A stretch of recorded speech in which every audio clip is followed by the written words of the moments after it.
Well, Jesus is done teaching. Matthew has put these 5 blocks of teaching material in his Gospels, and he's just finished this final one. Since the day of Jesus' birth, he's been taking steps toward Jerusalem, and here it is. Since before the foundations of the world were created by him, he's been planning to go to Golgotha, and it's almost here. And so here we are in Matthew chapter 26 as the teaching time is behind him, and now it's almost time to die. This is the longest chapter in Matthew, 75 verses, but let's just begin with the first several. Chapter 26. When Jesus had finished saying all these things, he said to his disciples, "As you know, the Passover is 2 days away, and the Son of Man will be handed over to be crucified." Then the chief priests and the elders of the people assembled in the palace of the high priest, whose name was Caiaphas. And they schemed to arrest Jesus secretly and kill him. But not during the festival, they said, or there may be a riot among the people. Jesus, as all good Jews would do right now, is thinking of the Passover preparations, and he's getting ready, but he's also getting ready for crucifixion, and his disciples don't really know that. I mean, they've heard that, but they don't get it. They don't understand the magnitude of that statement that he is going to the cross. They don't even understand how all this is related to Passover, but they will in time. Jesus is preparing his disciples for this terrible time that's coming. Matthew moves our attention now not just to Jesus and his group, but the other group that is plotting at the same moment how to kill him.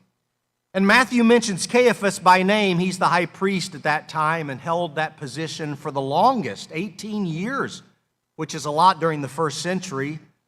For the Jews, there was supposed to be, by Old Testament standards, one high priest for life, but things had changed.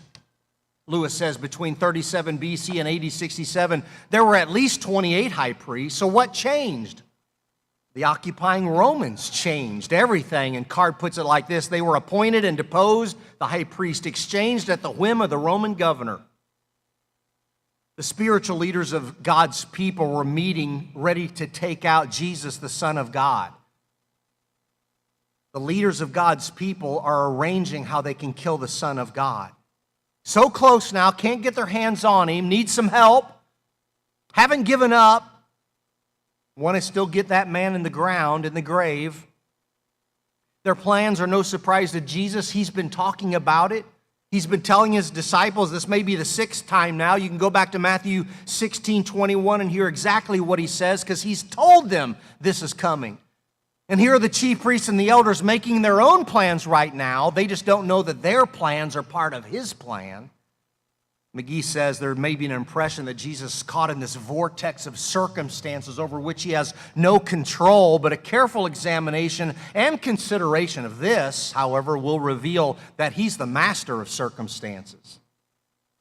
They're trying to figure a way they can arrest him secretly and kill him quickly, and the only way they can do that, they think, is to avoid this Passover time, fearing a riot will break out, so they don't want the Romans to come in and squash an uprising like they like to do.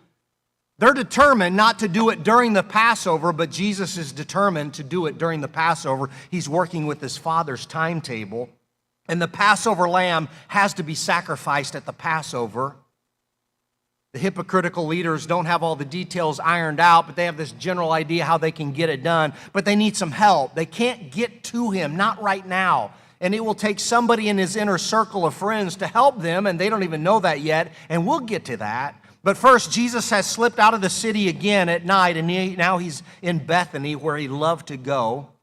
Verse 6, while Jesus was in Bethany in the home of Simon the leper, I've told you before, and I bet you know that, he's got some really good friends in Bethany. They live there. Their names are Mary, Martha, and Lazarus. And right now he is with Simon the leper in his house. Not that the others aren't there, they might be. Simon the leper, what a name. He should be called, I think, Simon the previous leper, or the man who once had leprosy. Because you can't have leprosy and invite people into your home. You can't even be in the town. But he must be cured, and probably because of Jesus, and maybe that's why he's having the feast, to thank Jesus for this.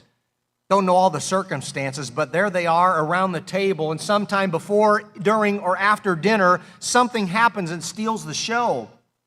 While Jesus was in Bethany in the home of Simon the leper, a woman came to him with an alabaster jar of very expensive perfume, which she poured on his head as he was reclining at the table. Wait, what just happened? They're all reclining at the table, and in a normal Jewish home, you could probably see it if it was true there, this low table where all the folks would lay there with their feet behind them and their head closer to the table and probably prop up on one elbow and eat with the other hand. And during that time, this woman, who's unnamed right now, has the audacity to just grab the opportunity and start pouring oil on Jesus' head. Now, some have assumed this is Mary, sister of Martha and Lazarus. Is this her in your estimation? It may be. If we take this story to be the same as the one John tells in his gospel, chapter 12, then maybe it makes sense. It adds some details in John's telling, but the two seem to be in conflict with the timing of the event. And if they're one and the same, then Matthew may be grabbing this that happened a little bit early and pulling it into this story because he needs to contrast something, and we'll get to that here shortly. Anyway, some have assumed this is Mary of Bethany. Others have said, no, it's probably Mary Magdalene, and still others have assumed it's the sinful woman in Luke 7. I don't know what you think. I'd be interested if you want to tell me later. I don't mind if it's any of those ladies, just so you know, and I also don't mind if it's none of those ladies, just so you know. Matthew is content to leave the woman unnamed. Jesus doesn't say her name. Matthew doesn't reveal her name, and if that's good enough for them, it's good enough for me. The point really isn't on who she is, it's what she does. And she takes this alabaster, yours may say box, probably better jar or flask of stone that might have been in Lewis's thinking translucent and marble-like. But it's not so much about the container, it's what the contents is that's so important. That's the focus, this pungent ointment, this fragrant oil, this expensive perfume. And whatever it is, however much it costs, she gladly donates it, all of it, breaks it open and empties it onto his head, which may seem odd to us. It's a common act in that culture. But even whether it's normal or common, odd or weird, the disciples are sideways. They don't like the moment. It seems a little inappropriate. It's out of place. It's wrongly timed. I think they could say it's just wrong. We don't exactly know what they're thinking, but Jesus knows they're thinking. The disciples saw this. They were indignant, righteous anger. Why the waste, they say. Why this waste? This perfume could have been sold at a high price and the money given to the poor. So it's not so much about the act, but the perfume and the cost of it. The dollar signs are swimming in their head as they're figuring how much we could have sold it for. But no, you wasted it. A better option would have been to take it to market, sell it, take the money, give it to the poor. But no, the lady chooses poorly. We could have helped the poor, but she chooses poorly. She wasted it, all of it. You got to admire their thinking, the thinking of the poor, which would have been common and expected during the festival as everybody's thinking more spiritually, kind of like how many people love to give during Christmas.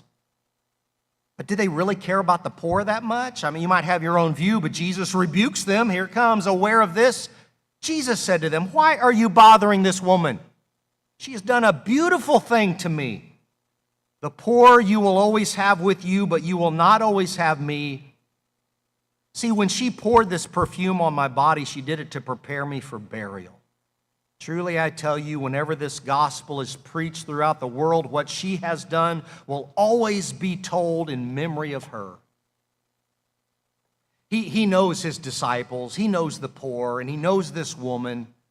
Of course, Jesus is saying you can help the poor anytime you can help them, but this is not so much about the poor in the moment. It's about me, and it's not just about me. It's about what she has done to me. He's thinking that the proverbial sand in his hourglass is quickly headed south. They don't have much more time. Their window of opportunity is closing if they want to honor him as she is doing, and they don't seem to appreciate that. Apparently, the woman does. Either she has a great insight into what is going to happen to Jesus more than his disciples know, or, and I think probably more like this, Jesus interprets her gift as preparation for his death and burial. And if you think about it, this is the only time his body will be prepared for burial. I mean, really honored in burial. Because the men who get his body have to wrap him up quickly and put him in the tomb. And by the time the ladies then come on Sunday morning to give him what is due him, the nice spices and aromatic things to put on his body, it's done. It's over. It's too late. He's risen. He's out. So this is the only time, this close to his burial, that somebody will do something like this for his burial. And it's not crazy, it's wonderful. And it's a surprise to the men that he thinks it's wonderful. She's right and they're wrong. They've been upstaged by her. She's done a beautiful thing, and the comments reveal that she's done it well, and they're boneheads in my translation. All through Jesus' ministry, the chosen disciples are somehow slow to come to truth and understanding and even faith. And you watch at different times and they're outdone.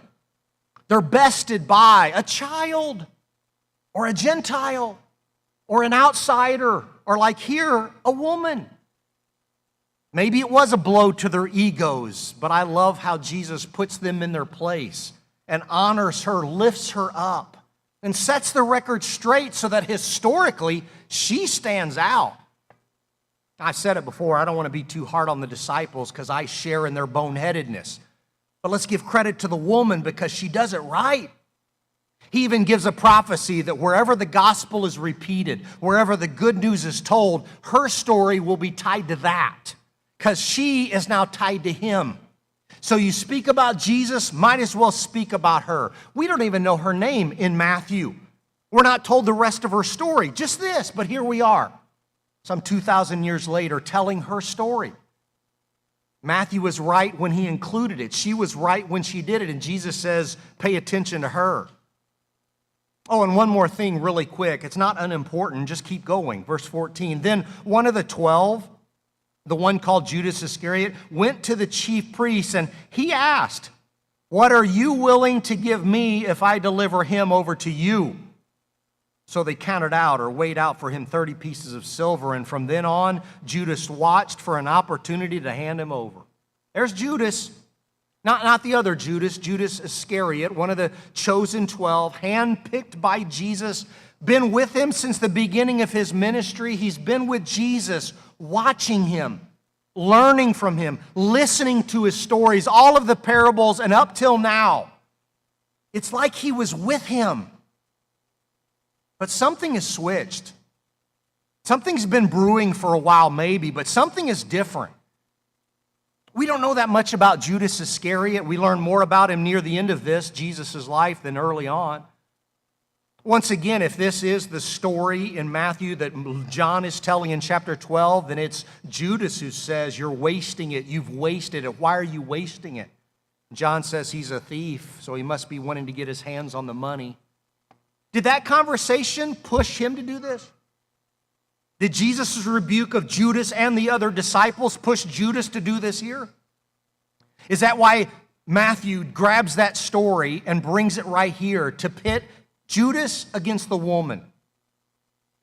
It's important, I think, to see they didn't come to him and say, we need your help. He went to them and said, do you need my help? What are you willing to give me if I hand him over to you? Let's help each other out. You scratch my back, I'll scratch yours. The Jewish leaders could not get a hold of Jesus, so Judas steps up and says, I'll help you. Judas, I guess, can get a little richer so the leaders of the people can finally get their number one off the streets. Judas does it for 30 pieces of silver, and you may know this, many have pointed it out. It's the price of buying a slave in the Old Testament. Look at Exodus 21 and you'll see it. If Judas really wanted to get rich, though, doesn't it make you wonder why he accepts such little money? If they were that desperate to get Jesus, then why didn't he ask for more? And this is where we do not know, but it's possible it's not just about the money. Maybe it has something to do with the slavery part. Like Card says, I sometimes wonder if this contains an element of contempt. I imagine Judas may be saying, if Jesus, is going to act like a slave, I'll sell him like one. I don't know his motives. Is he just a greedy, selfish, get rich any way you can kind of guy? Maybe. Is he disenfranchised with Jesus, mad because his view of the Messiah is not matching Jesus' actions? Maybe. Does he even know what's coming next? Does he know turning him over is going to lead to his crucifixion? Even if Jesus has said it, does he understand what he is going to do and the role he's going to play? I don't know, but he secures the coins in his pocket. He now watches for an opportunity to hand Jesus over to deliver the goods, and we'll get back to that story in just a couple weeks. But hey, a couple of things as we wrap up. First, some folks have made quite a deal about what Jesus said about the poor in verse 11. And no matter how you have interpreted that yourself, I think it's a good time not just to see what he said, but to think of how we evaluate the poor ourselves. We talked about this last week, so I'm not going to press it again. McGee wonders how much these disciples even cared about the poor. We should have sold this and given it to the poor. Really? He said, they remind me of folk in our contemporary society who are always talking about taking care of the poor, but doing nothing about it really themselves. And he gets political here. Sorry if you're offended. Doesn't matter how you vote here. Just listen. In our government, he says, there are quite a few legislators who are millionaires and always talk about a poverty program, aid to the poor. Have you ever found out how much they personally give to the poor? I don't like that kind of hypocrisy, he says. The evidence of the sincerity of your concern is always in what you yourself are doing. Jesus' point, I think, is not so much about the poor, but about him, and not even about him, but about what she is doing for him. And I think that takes us to this then. Let's not be like the disciples, critical of others when they are trying their best to honor someone, no matter what they are doing or what they are giving. Let that be between them and God. The disciples figure this is a waste, and they say, you're a waster. I've used that language in my own home with my daughters who leave stuff on the plate. You're wasting it. You're a waster. I can't help but think there are some people outside right now looking in on us and probably figuring we are wasters today. Have you seen the weather today? Do you know what you could be doing? We have now wasted part of our day doing this. And we have wasted our money putting it in a plate to give to the church.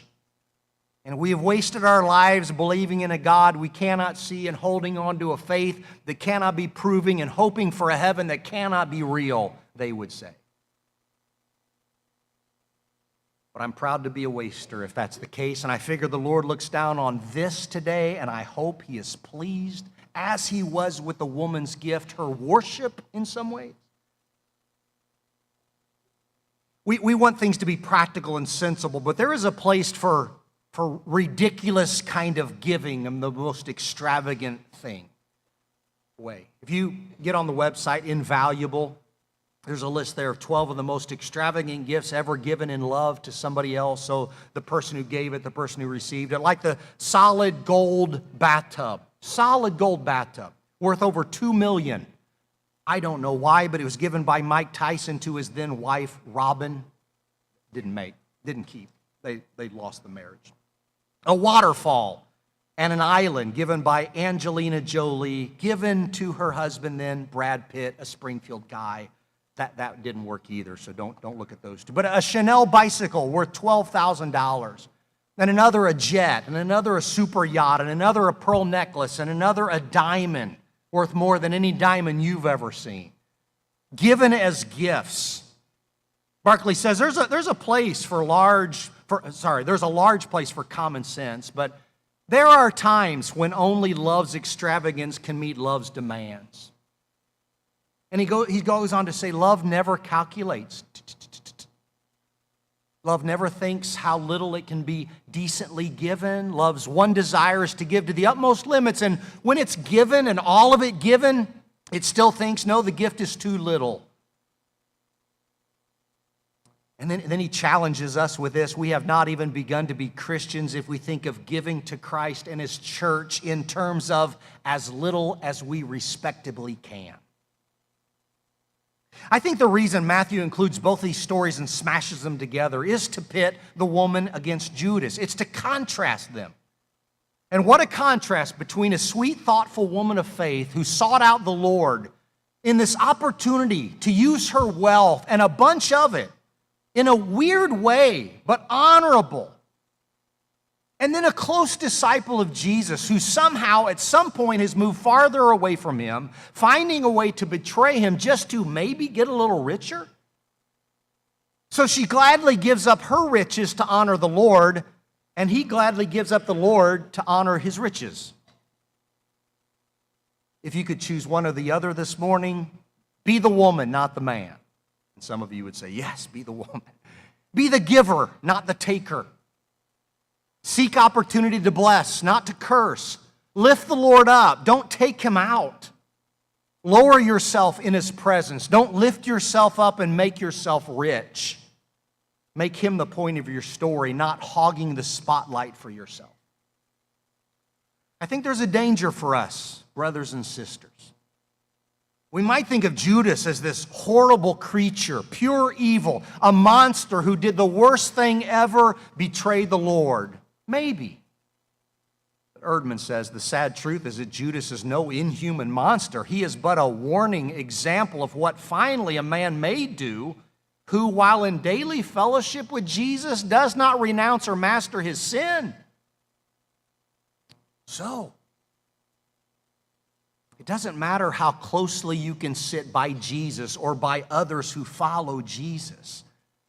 It doesn't matter how many days you can stay next to him or with those who love him. Because there's a big difference between being near him and being like him. One of his 12, the chosen, the closest you could be, would turn him over to kill him for some coins in his pocket. And remember, Judas was chosen by Jesus. He picked him. He gave him the power to heal, as all of them had, it looks like. And he followed him closely behind him, heard him preach and teach. Did he learn anything? Did his heart grow more and more being with him? Did he experience a spiritual high during all of that? What happened? At some point, I guess, he gave into temptation. His passion grew, his pride grew, his lust and his greed and his selfishness grew. How else do you describe how you can be so close to Jesus and then willingly give yourself to Satan in the next moment? So, I guess you can come to church and sing some songs and read the Bible and say some prayers and put some money in the plate and be really sweet to some people today and even help the poor this week and end up betraying the Lord you claim to honor. Be careful, church, because none of us are beyond the reach of Satan. None of us are immune to temptation, and all of us can sin, the sin that so easily entangles us, as Hebrews says. Maybe we're mortified by the actions of a disciple turned traitor, but I'd rather send you out this morning being inspired by the woman, because her act of love and devotion is sweet. You can almost smell the fragrance of her sacrifice even today from here. Don't you wish people could smell us from afar, what we have done for the Lord? That's a Christian. Do you smell them coming? Oh, I know who's been here. It's a Christian, because they did a lot of good while they were here. Maybe people think we're crazy and dismiss us. Maybe they say we're a waster and criticize us. Maybe even the biggest persecution might come from those that say they love us, even those in church. But could I tell you, just keep on loving, keep on giving, keep on sacrificing, keep on pouring yourself out and everything you have and love over the head of Jesus. Let people mock you. Let people throw you out and dismiss you. Let people criticize your actions. You just keep loving the Lord and honoring him, because he is the only audience that matters. And I think he loves it when we pour ourselves out all over him. Truth is, kindness and thoughtfulness and acts of love and devotion, they're appreciated long after the gift has faded. And I figure even now, Jesus, when he thinks about this moment, I think he's thrilled. I think he still smiles. Can't you name some sweet, generous, thoughtful gift that somebody gave you a long, long time ago? The gift is gone. You don't even know where it went. Maybe it's in the trash. Maybe it got lost. Maybe it got stolen. You don't know, but you think fondly of that time when that person gave you that. Not so much the gift, but the giver. It could have happened years ago, and you're still touched by the heart of the giver. And I believe Jesus was overjoyed by this beautiful gift of this sweet lady. Yeah, the smell was wonderful. It was sweet. But her heart, that's what he applauded. And I think he's thrilled today by what you are bringing and what you are offering, by just you being here today. She has given him a great gift. I hope he is pleased with our gift. But I want to end today by just pointing out one more time that Jesus gave her a gift too, because he is on the way to the cross to die for her sins and mine and yours. And we're still telling her story, telling about what she did for him, but let's not quit telling this story either, what he did for her and what he did for me, because he would very quickly, just in a couple days, be hanging on a cross and bleeding out to save all of us. And we are left with not the contrast between the woman and Judas, but between these two things, which is the greatest contrast of all, Romans 6. The wages of sin is death, but the free gift of God is eternal life in Christ Jesus our Lord. So of all the things we could be grateful for today, and I hope we are, but at the top of the list, let's thank God for what he has given us. The gift of the perfect sacrifice of Jesus Christ. 2 Corinthians 9:15, let me leave you with this. Thanks be to God for his indescribable gift.